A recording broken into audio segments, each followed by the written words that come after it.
thank you for finishing in time. Arun, Balaji, Professor Balaji, now it's your turn.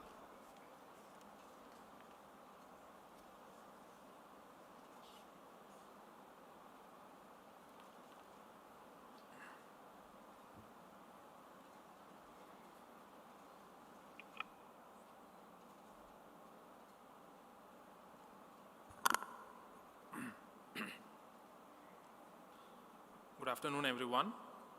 It's wonderful to be among you on this conference. I would like to thank the organizers, ministries, and all of you to spend your time this afternoon to listen to all of us. So today I'm going to talk about and also present a different perspective about security to all of you. And I would want all of you to think about it, both the policymakers as well as the developers and engineers and scientists, is that you have to basically ask the question why, right? Why are these security breaches happening?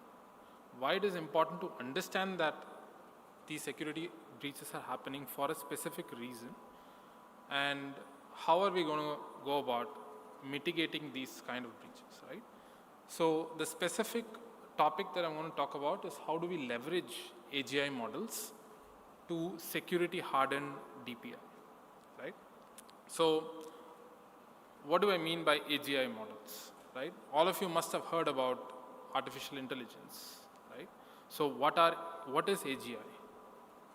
Right? AGI is basically artificial general intelligence, right? And we are slowly and steadily marching towards artificial general intelligence, right? So as with any technology, you can use the technology for good, you can also use the technology for bad, right?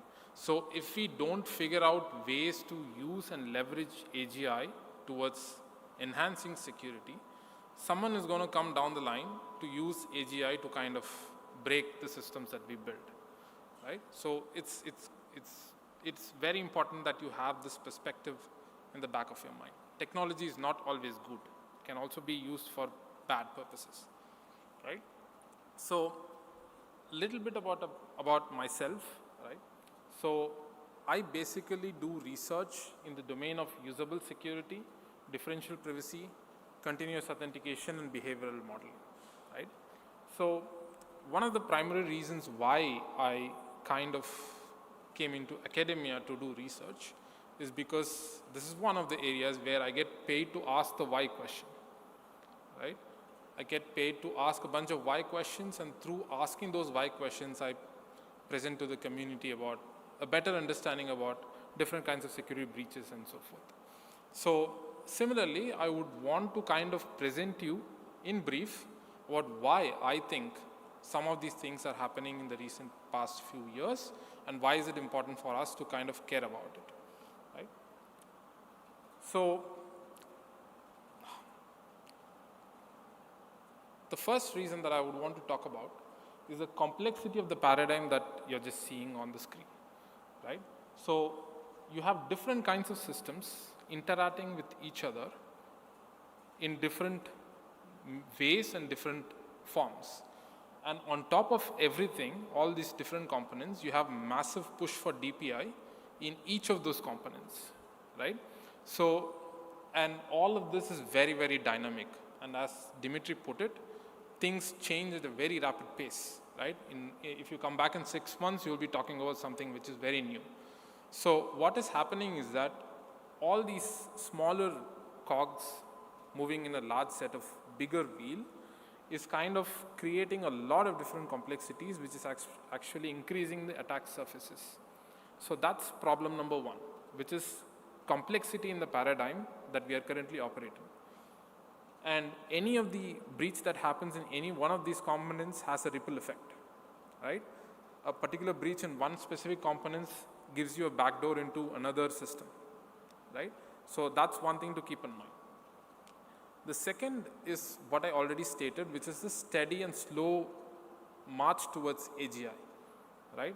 We started with Turing tests in 1950s, and then we moved to Deep Blue, which is in 1980s.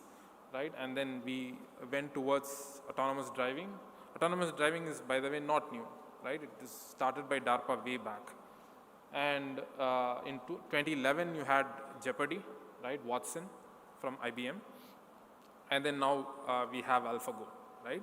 And if you look at this progress, if you look at the trend, we are slowly but steadily marching towards AGI, right? AGI is basically if the algorithm, any intelligence algorithm, is able to abstract knowledge and use the abstracted knowledge to solve another problem, right? For example, if you train an algorithm to recognize shapes in a particular environment, if that algorithm is able to learn it, abstract the knowledge, and then you apply it in a different problem, in a different setting, if it is able to solve it, then we call it general intelligence. We all have general intelligence, right? And we are steadily marching towards general intelligence, right? So AlphaGo is more general than Watson. GPT models are more general than, or at least relatively more general than AlphaGo, right? So this is the second thing that you need to keep in mind, right? The first thing is the complexity. The second thing is the slow and steady march towards AGI, which means that at any point in time, you can use this AGI tools to break into any of the systems, right? So the only way to prevent that is to use AGI to basically enhance security, right? So that's the second thing that you need to keep in mind. The third most important thing that you need to keep in mind is the users. The users are the biggest elephants in the room, which nobody talks about, right? So when we as engineers or scientists or other developers, when we sit and develop a particular algorithm, we used to not think about the users. We used to assume few things about the users based on our experience as developers or engineers or scientists, which is not true, because computing systems are being adopted en masse over the past few decades. That means that a person who is not educated is able to use these computing devices, which he has no idea about how to use it. I'm not talking about technical details. I'm talking about how to use a particular, let's say, an app, right? So if the user does not know how to use it or the right way to use it or misuses it, then that causes a lot of different problems downstream. These are not just endpoint users. These are administrators, system administrators, including developers, right? So you need to kind of think user when you develop systems or security systems, right? And there is a 2020 Stanford research study which claims 88% of all breaches are due to human error, right? So if this is the paradigm that we are operating in, how do we solve this, right? So this is, again, not purely technical. This is not a problem of the protocol itself or the algorithm itself. It's not completely a human problem, right? It's in between both. And that's probably why most of us or most of the community has not addressed it, and we have started to address it in the last at least 5 to 10 years, right? So this is another thing that you need to keep in mind. One is the complexity, the second is the AGI, and the third is the human error aspect, right? So according to me, these are the primary reasons on why breaches and security lapses are happening in most of the organizations and most of the systems, right? Now, what is the solution? The solution is to primarily two paths, right? One, you model the user's behavior and then figure out if he's misusing it or using it in an incorrect manner, right? The second part is to design better. How can you use mental models of users to kind of design systems better, right? These are the two ways in which we can address that problem, right? As you can see, modeling users' behavior is not easy. It's very, very complicated because users' behavior are essentially probabilistic, right? So you have to probabilistically model users' behavior, right? If you model it deterministically, it won't work, right? So again, there are a bunch of different variables. I'm not going to bore you with the details. Of course, I'm happy to discuss this offline, but all I want to make a point was that this is not easy and it's very, very complicated, right? So now that I've told you, or at least presented to you on why it is important or why is the security breaches happening, let me take specific examples in specific domains to illustrate the point about how crafty attackers are and how are they able to crack the systems, right? The example that you see here, there are two examples basically. The first example is, and the point of this entire slide is that anonymization is broken, right? The current anonymization is broken, right? So you have the anonymized Netflix data, which is released by Netflix some years ago for research purposes, after anonymizing, and then you have a separately published IMDb data, right?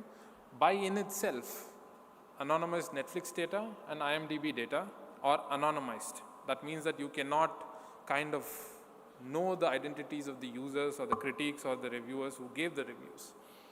But what happens is that if you combine both of it, if you combine anonymized Netflix data and anonymized IMDb data, you are able to re-identify reviewers and critics, right? So these are some of the ways in which the anonymization algorithms is getting broken, right? And similarly, you have the vision data where you can see, even if you mask the images of a specific users, it can be unmasked by the learning algorithms, right? So one of the ideas that have been proposed in the research community is something called as the differential privacy, which is to generate synthetic data, right? Do not ever send out any raw data, even if it's anonymized. Use differential privacy algorithms or LDP models to kind of generate synthetic data, which essentially has the same distribution as the original data, but it's synthetic data, meaning that there's no connection to the real world. But you are able to sell the synthetic data to the advertisers or the third parties because it's synthetic data, right? So that's one solution which is there in the research community, and I don't know, Dimitry may have more idea. It's slowly getting adopted into the industry. I don't know how successful we are about that. So that's one solution which is absolutely mandatory when we talk about platforms like ONDC and other platforms where data sharing and access to data is very critical. We cannot completely shut down data access to different organizations just because the anonymization techniques are broken. If the data access is shut down, the adoption of these platforms also will not take off, right? So we have to ensure data access while preserving anonymization. So we have to use and access these newly available techniques to kind of publish and make the data available for different organizations for various value additions, right? This is not just selling of data, right? This is using data to add value to endpoint customers, right? So that's one specific example, right? The second that I would want to kind of you to think about in terms of data access again is that we need to have new ways and new frameworks to kind of store and access data. Data centralization is no longer kind of preferred, right? Because of various reasons. So one of the ideas in the research community, there is a lot of talk about this, is data federation and federated learning, right? Meaning that the data remains at the endpoint devices or at the edge servers, and then you basically use these federated learning models to kind of generate multiple models at the endpoint and then push the models to the centralized servers, not the data, right? And this is very, very critical for again, platforms like ONDC, adoption of ONDC, right? So, so this is another thing that I want you to think about in terms of when we kind of scale up some of these platforms and make it available for a wider adoption, right? Because many e-commerce companies do not have this problem because they are the ones who are centralizing the data, right? They don't have this problem. But when you provide open source or open access platforms like ONDC, then you need to make sure that the data is properly processed, data is properly made available to various organizations so that it can be adopted much widely. Right? And the third and the last point that I want to talk about is basically the usability of systems. Right? So if you look at the first car or one of the few first cars that was designed, it looks familiar to something that we have seen, right, which is horse carriages, right?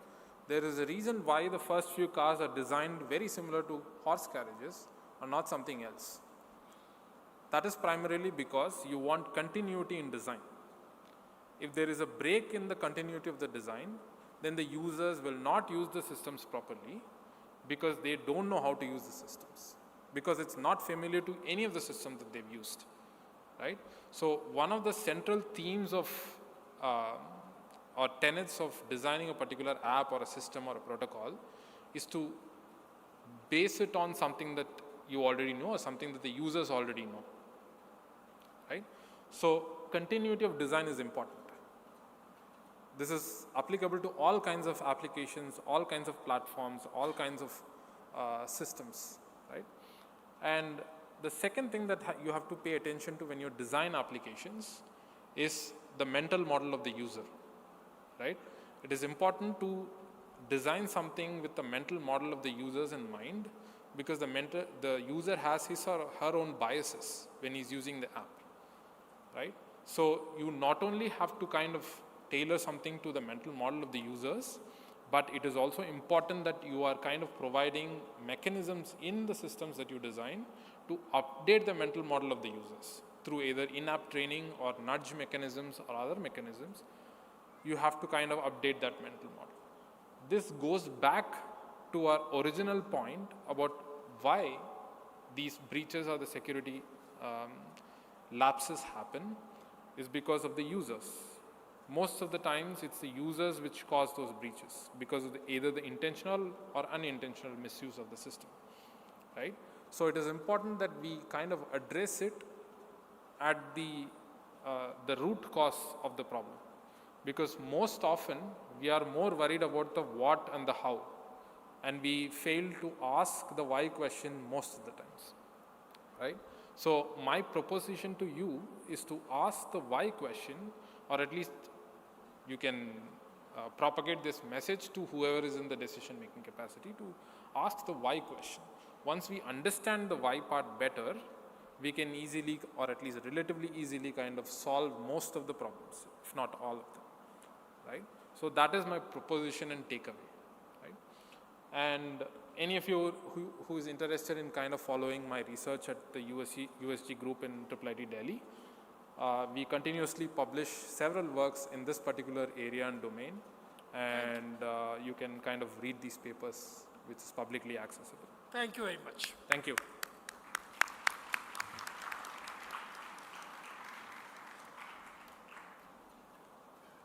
We have a commentator, Colonel Nitish Bhatnagar, Director Statistics, Rashtriya Raksha University.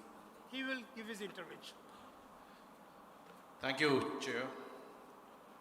Professors Jhunjhunwala and Arun, Mr. Micha, Weis, and Mr. Dimitry, Shvartsman. Well, what was, in times bygone, and it still is there, which is public infrastructure. But with the world moving into an era of digitalization, has led to an evolution of digital public infrastructure. And the pace of digitization has so ensured that there is a reason of concern, and that is why the theme of this particular session, which talks about design, architecture, policies, and preparedness, is very relevant. And what has been spoken about by a few of the speakers is that the DPI, or the digital public infrastructure, focuses on digital identification, payments, and data exchange with a focus on finance. Now, that in itself is making way for other sectors to come in. And we have the health sector which is coming in, we have the education sector which is coming in. And there is a requirement of focusing on all the sectors related to the DPI. There is a requirement of evolution of possibly global standards, unified architectures, and so on. The convergence of government, regulators, startups, academia, private sector, it is required that all these actually come in and evolve and work towards this so that delivery to the citizens is consistent. A resilient information infrastructure and its availability is extremely important. And this was, beautifully covered by the speakers. What is also very important is when Dimitry spoke about the whole model which is there, which is the target state, threat modeling, and gap analysis. I think that is actually a correct way. And what Professor Arun spoke about, AI leading to AGI. Inclusion of this, there's a lot of work to do. Time is limited, we are moving ahead. So, security by design, definitely yes. Resilient architecture to ensure its availability. A few of the participants, panelists, they spoke about the people, the user community. There's a requirement of trained user community. There's also a requirement of an enhanced awareness among the users. And that was correctly brought out. That is where that's the weakest link in the whole chain. Policies, and more importantly, their implementation. Policies alone exists. Implementation is definitely an issue. Preparedness, and towards this preparedness, there's a requirement of understanding the impact, the criticality, risks, and possible mitigation. Security at any point of time is, it's a function of risk. What is the risk appetite? Decision making at multiple levels, be it at the user level, technical level, and finally the decision maker levels in each government, in each nation. Cooperation, which again is very rightly brought out by Micha Weis, is very important, and cooperation between stakeholders, domestic, global, international, situational awareness, sharing, and that is, I think, what leads to. I think the panel really did justice to the topic. Thank you. Thank you. Now, we will open the session to the question and answer from the public, but I have a quick question to the panelists, and all three of them can try to answer. First question is that, of course, over the last 4 to 5 years, India has seen very, very large usage of UPI. First of all, wanted to know whether they know whether other countries had adopted something like this as widely. Number two, the countries, wherever else it has been, India has not seen any massive breakdown of this over the last several years. I don't remember any time, any great issue. Is there anywhere else that there has been a breakdown? And my question number three is, since we are talking about financial transactions, it's like even very, very mid to low income people are now paying very small amounts using UPI rather than cash. What are the real risks of things going wrong? So maybe one by one, I think I was gently volunteered to start. So I think I'll start with the first question regarding, if I may repeat, which is if other countries adopt similar infrastructure.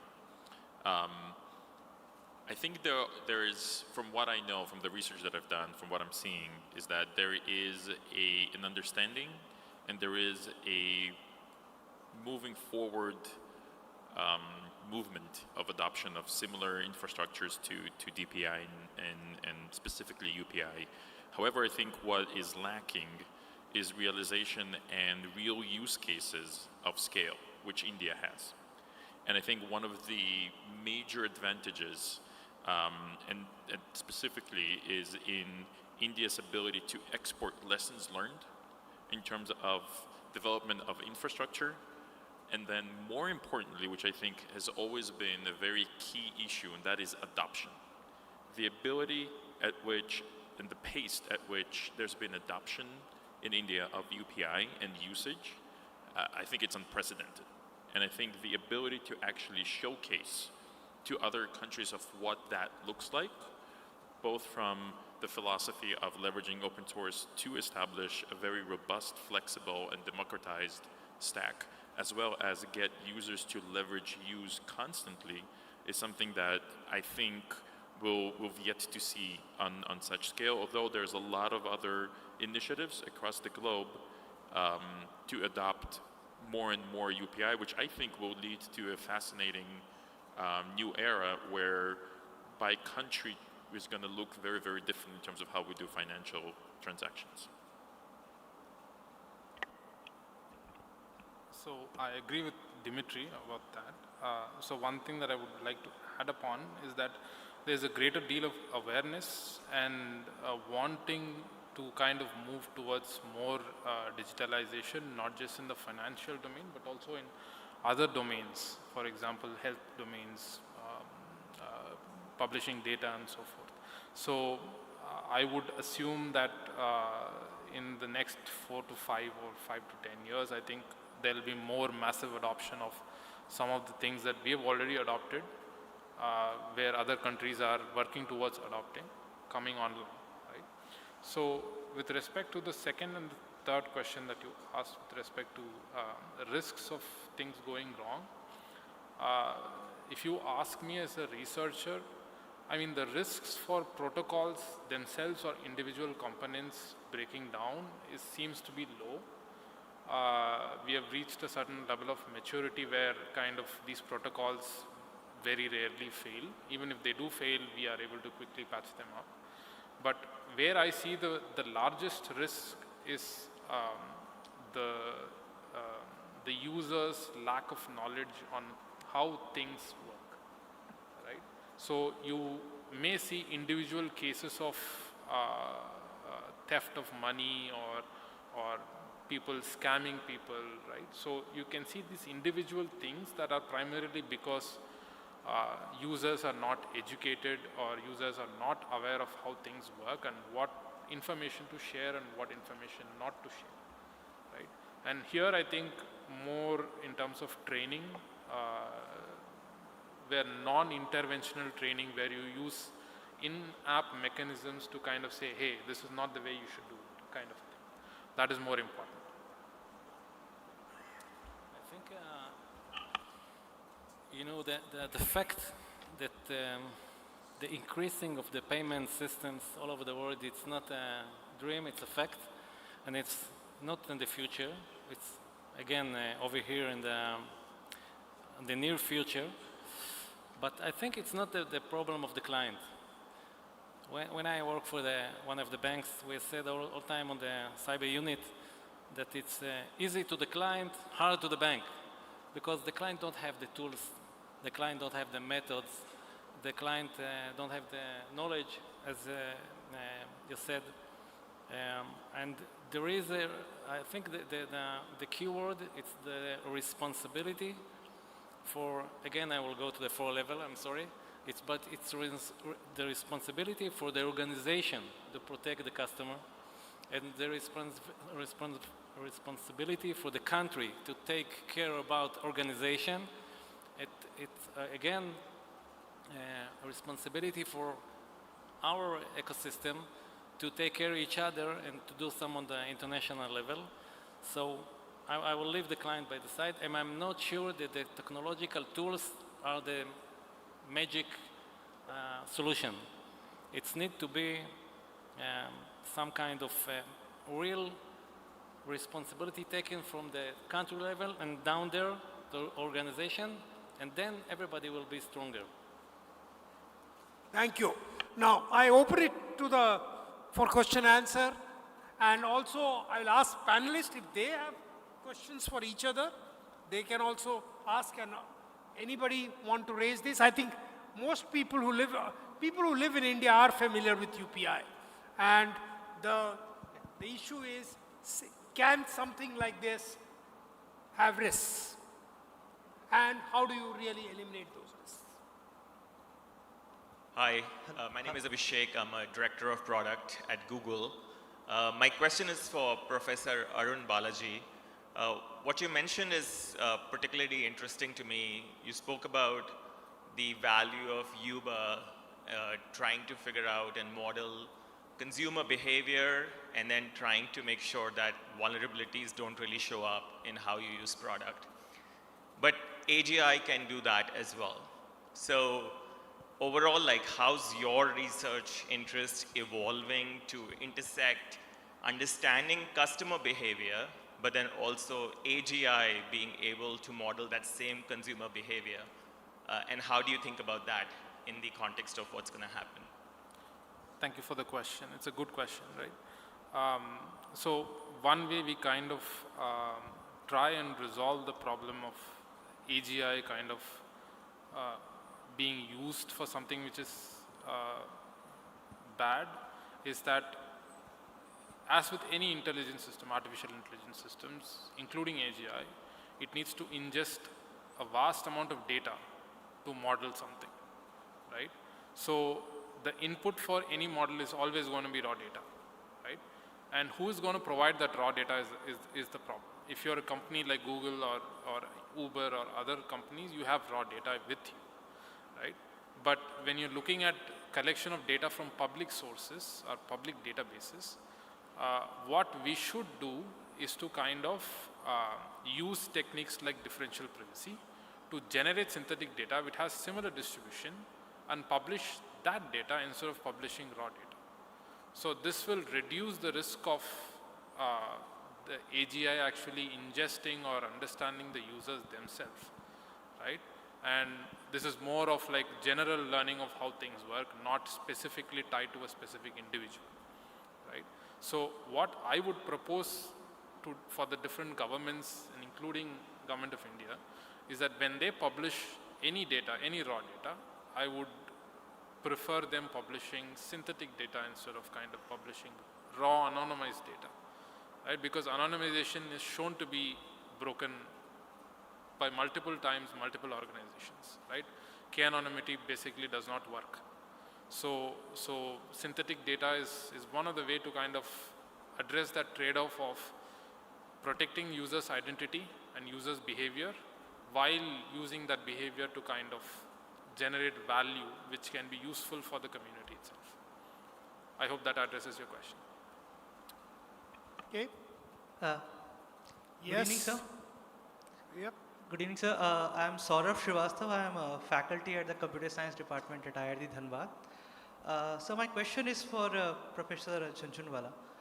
You made a very good point about how ChatGPT has added a new dimension of threat for our systems, because now it has become so easy to actually dig out information about security and attacks, which was probably hidden much below in the layers of internet far back.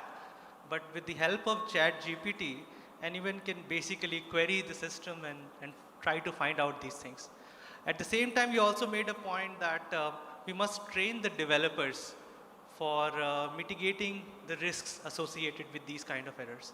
I would like to draw a parallel in the world of computer networks. We have heard that companies like Cisco and Juniper and Aruba, they try to keep many of their algorithms and protocols secret. They don't even get it patented because they don't want it to come in the public domain. So my question is it really a good idea to train the developers now? Because if you train the developers, if you get the information about these things in the public domain, then something like ChatGPT, of course ChatGPT today is not really recent. Its knowledge is probably 5-6 years old. But there is certainly a chance that in future we might have a version or a copy of ChatGPT which is only 3 weeks recent, right? I mean, which can give you answers based on information that was there on the internet 3 weeks ago. So based on these things, these two reasons, do you think it is still a good idea to actually train developers with more and more public knowledge, or would it be better to hide the cards, keep them as close as possible to our chest so that it doesn't go in the public domain? Thank you. Well, the only thing is that developers will always be required. So the question is, how do you pick up the developers? What access do you give it to them? How much are they able to make things go wrong? I think these are the questions that has to be answered. Do others have comment on the question? I'll try to give my 2 cents. We can, but then we're going to halt progress, because the ability to actually educate and extrapolate is exactly what we're talking about in terms of sharing. Now, the ability, whether we publish or not, to identify vulnerabilities, it's a cat and mouse game that's never going to stop. And that's what we're essentially focusing on. I think that, going back to something that I said around the ability to strengthen the open stack and to strengthen the open source by exposing and by letting as many people to contribute to research and to investigate is what's going to help us to reduce the amount of security issues that we're dealing with. It's again going back to how do we expand the scale with which we're battling the scale of incidents that we have today. I don't think it's, we cannot mention any kind of company by the names, but I think the private and public partnership should be continue. It's very important for all the companies, not only the big tech, to do some kind of sharing with governments and the organization, because we are on the same side. And everybody needs to know what happened, and if they can share, they need to share, but I don't think somebody can or even want to force them. So it should be some kind of partnerships. Yeah, what I had meant was that if while developing various software, if there is a small mistake, some small door is left open, it will be very soon found. That is what now the technology itself will be used to quickly find that door. So I think the task will become both for the developers as well as those who test it out will make it much more difficult. That's what I meant.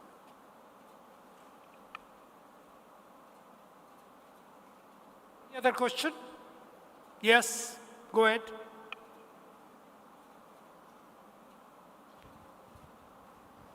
Good evening, sir. I'm Vineet Madan. I'm the Director of National COE. I would like to ask the speaker from PayPal that we have been giving a point that we need to train people more. And we've been hearing that from previous speakers. But isn't that shifting the onus from the technology-oriented or the engineering-oriented solutions to human being ultimately and asking them to refine? Why can't we assume that humans are bound to fail?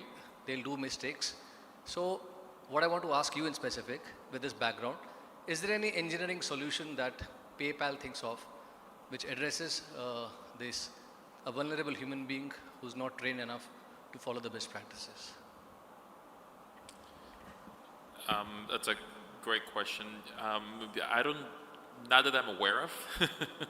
And I think that, yes, we can eliminate the, so to speak, the human factor. Problem is we're going to lose creativity.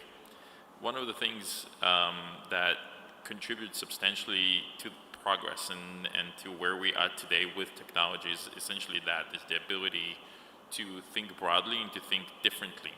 We can create certain, by the way, I do want to say that certain areas and certain aspects of development and definitely certain aspects of security need to be automated, because that's not where we need the already very scarce resources that we have. We need them at the much more complicated, bigger stack problems. So will there be certain aspects? Absolutely. Can we completely eliminate, even though we're bound for mistakes? I think that will, again, bring our creativity in terms of progress to a screeching halt. Yeah, so I would like to add on to what Dimitry has said, right? So mistakes can fall into two categories. One is the user does not know. If the user does not know, what do we do about it? are we in a position to train them in-app or through nudge mechanisms? Or if we are not in a position to train them, then many of the organizations, including I think PayPal also does it to some extent. For example, the risk analysis. For example, if you do some kind of a risky transactions, it automatically tells you this is not your behavior. Now we are going to either block your card or block your payment transaction, right? These are some things which is modeled based on the user behaviors, right? So this is something that many technology companies are already doing it, but we have to do it in a much more comprehensive manner, where you model the user behavior in a much more comprehensive manner. Then you get personalized individual models which you can use to kind of say, okay, I am sensing that the user is doing something wrong. I'm going to either quarantine or kind of put certain checks in place such that he does not do these mistakes which can lead to greater damage. We can take only one more question. If there is anyone. Yes.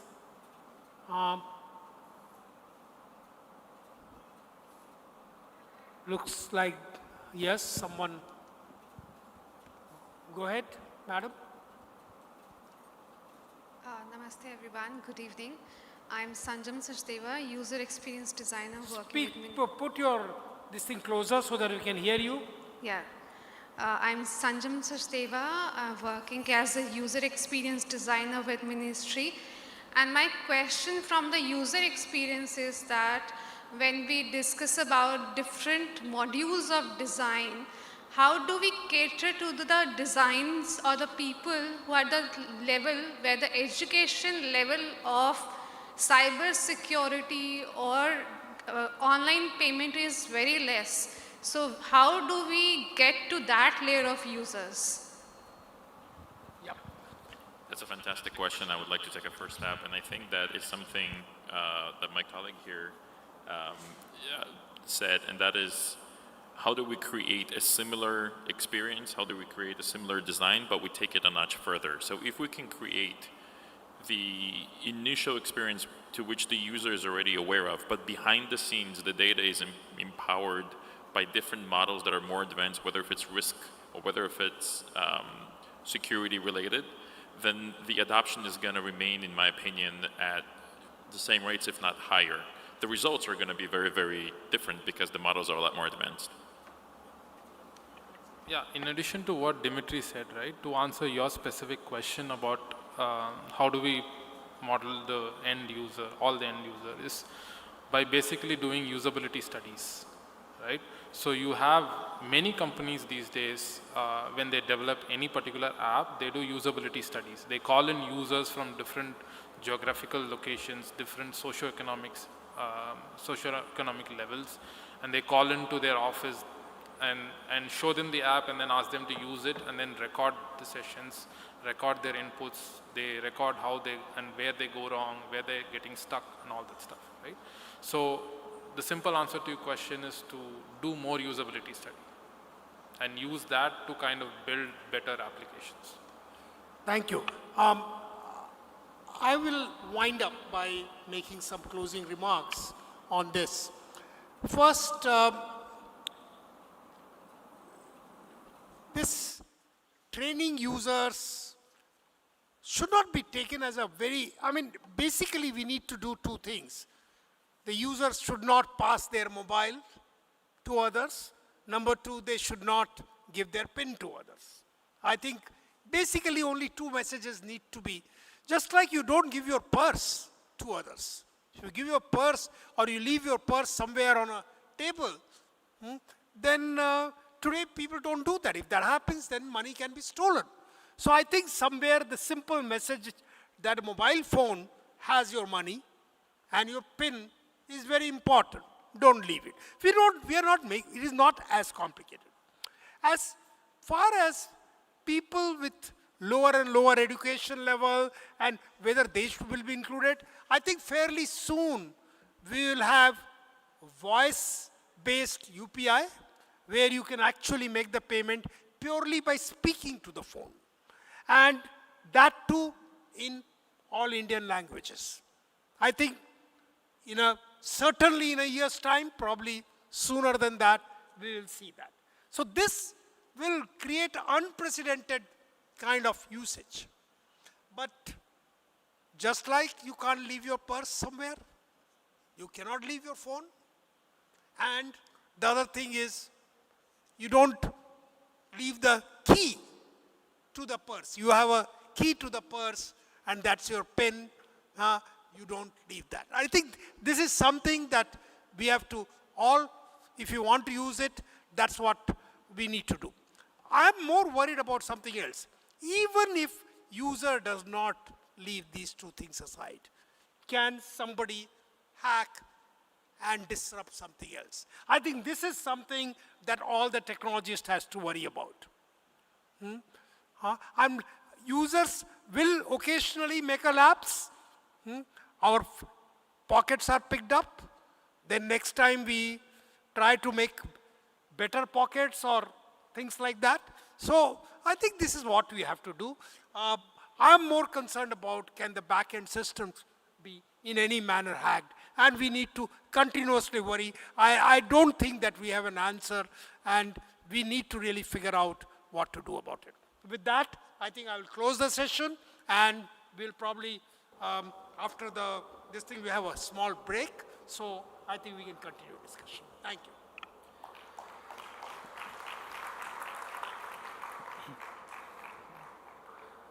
Thank you all the esteemed members on the dais for the enriching session. May I now request Renu Sharma ma'am, Chief Secretary Mizoram, to felicitate our moderator, Professor Ashok Jhunjhunwala.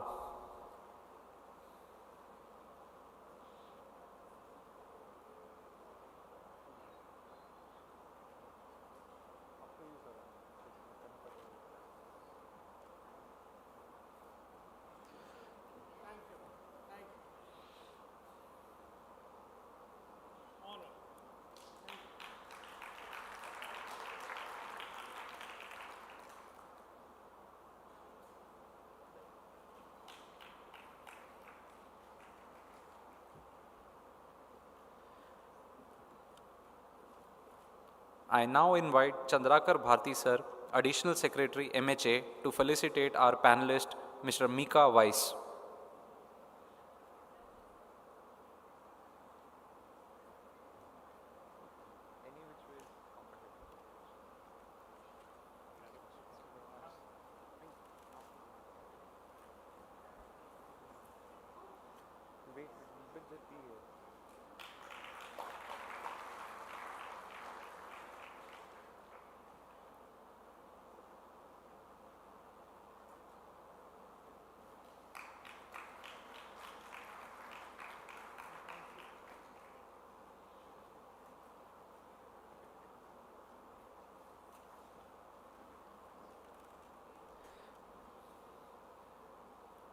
I request Devesh Chandra Srivastav sir, DG Andamans, to felicitate our panelist, Mr. Dimitry Shvartsman.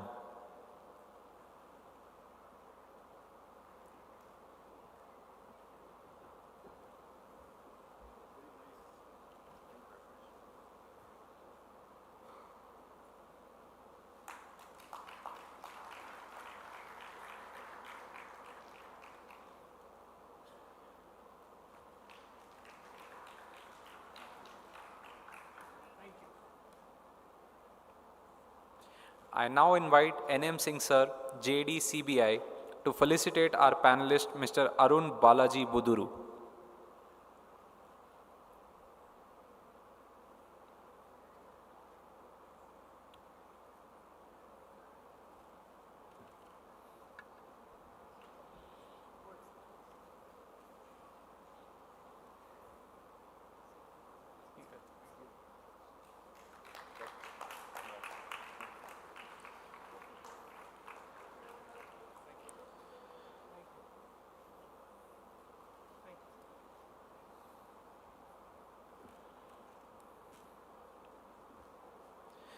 I now request all to proceed for tea break. You may all kindly visit the exhibition in the break as well. I request all to kindly reassemble by 5 p.m. for the next session. Thank you.